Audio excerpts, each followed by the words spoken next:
Alors, jusqu'à maintenant, on a parlé un petit peu de l'Évangile de Luc. On va lire ce passage auquel Dominique faisait allusion il y a un instant. Dans l'Évangile de Luc, les premiers versets, c'est-à-dire chapitre 1er, on va lire les versets 1 à 4. Luc dit « Plusieurs ayant entrepris de composer un récit des événements qui se sont accomplis parmi nous, suivant ce que nous ont transmis ceux qui ont été des témoins oculaires dès le commencement et sont devenus des ministres de la parole, il m'a aussi semblé bon, après avoir fait des recherches exactes sur toutes ces choses depuis leur origine, de te les exposer par écrit d'une manière suivie, excellent Théophile, afin que tu reconnaisses la certitude des enseignements que tu as reçus. » Et dans le chapitre 3, le premier verset, Luc nous donne ici des précisions historiques lorsqu'il dit la 15e année du règne de Tibère César, lorsque Ponce Pilate était gouverneur de la Judée, Hérode, tétrarque de la Galilée, son frère Philippe, tétrarque de l'Ithumée et du territoire de la Traconite, Lysianas, tétrarque de la Bilène, et du temps des souverains sacrificateurs, Anne et Caïphe, la parole de Dieu fut adressée à Jean, fils de Zacharie, dans le désert. Alors voilà les textes sur lesquels on aimerait s'arrêter aujourd'hui. Texte de Luc qui démontre qu'il a fait un travail quand même sérieux, un travail scientifique. Luc la Bible nous dit qu'il était un médecin, donc il avait une certaine expérience de la science. En réalité, c'était un homme avec un esprit scientifique. Alors, l'idée de composer un récit sur la vie de Jésus a fait en sorte qu'il a pris des moyens vraiment spéciaux. Il a fait des recherches exactes, étant donné qu'il était un médecin, qu'il est habitué. En science, il faut prouver ce qu'on avance. C'est un élément scientifique fondamental. Alors, on peut se fier à son texte justement parce que c'est un homme qui a fait ce genre de démarche. Et c'est assez surprenant, peut-être que pour plusieurs personnes, de savoir que Luc, d'abord, chose surprenante, Luc n'est pas un juif. C'est le seul écrivain de toute la Bible qui est d'origine grecque. Ça, c'est vraiment spécial.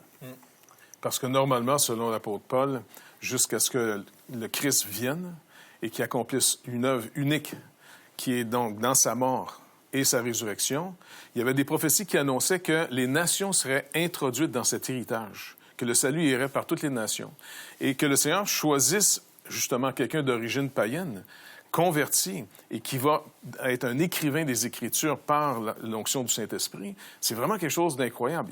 On a une introduction de la Nouvelle Alliance avec Luc, entre autres. Ouais.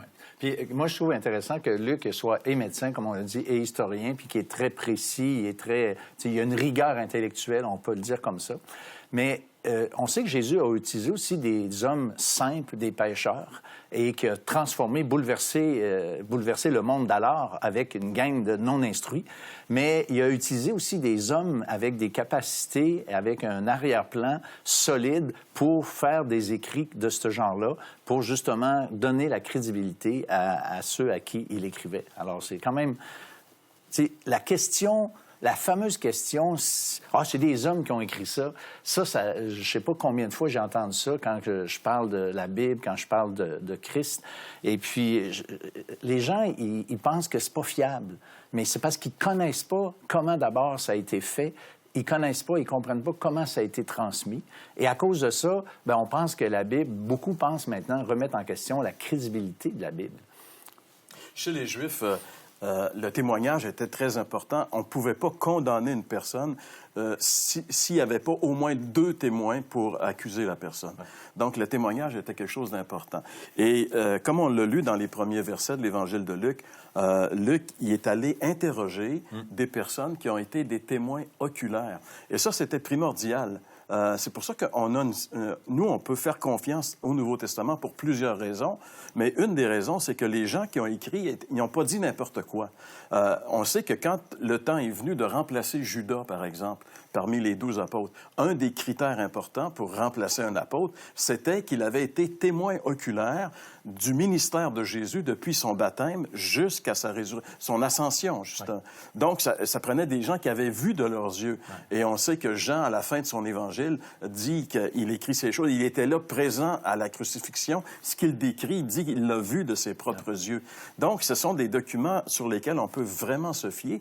Et ce qui est intéressant, c'est que tous ces documents, les 4 évangiles, Luc y compris, ont pour but de nous amener dans la présence de la personne de Jésus-Christ et particulièrement de son œuvre à la croix. Pourquoi est-ce que c'est si important pour les auteurs du Nouveau Testament de toujours revenir avec cette vérité de la personne de Jésus et de la croix?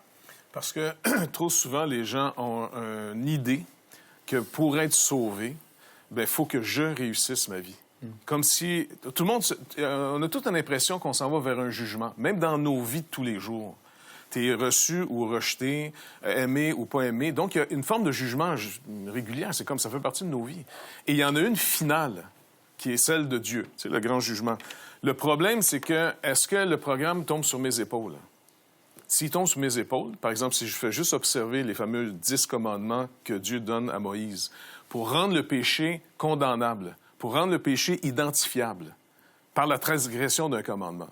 Bon, mais qui peut accomplir ces choses-là?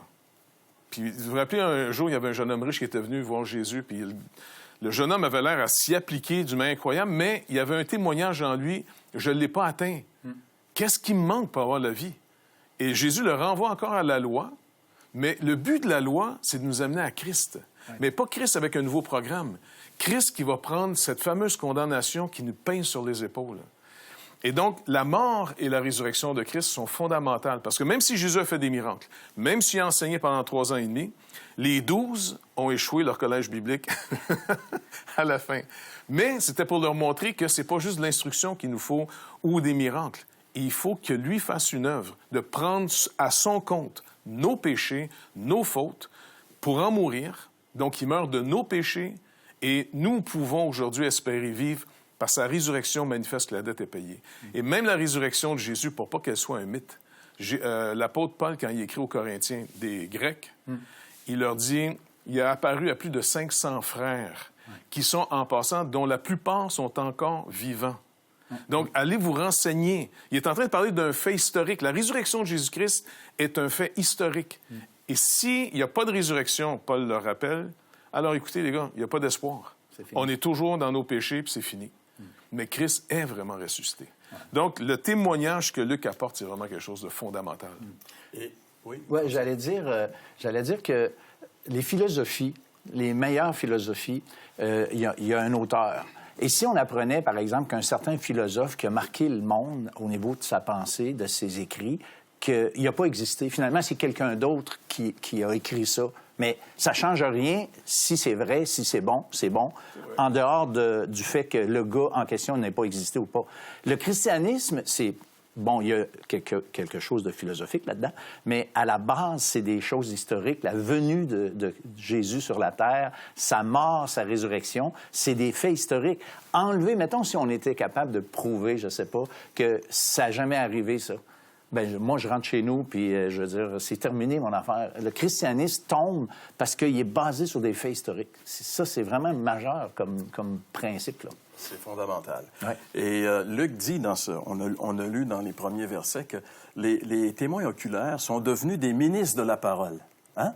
Ils ne sont pas restés juste là comme ça. Ils sont devenus des gens engagés à 100% dans la mission de faire connaître la bonne nouvelle.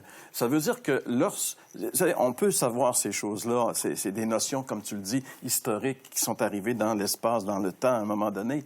Mais de les connaître, de savoir que c'est arrivé, ça ne change pas. Ça prend quelque chose. Il faut s'engager à partir du message. Et c'est justement ce que Jean-François va nous inviter à faire après la pause qui arrive maintenant. Vous avez des questions ou des commentaires sur ce que vous venez d'entendre? Contactez-nous par téléphone ou réagissez sur les médias sociaux.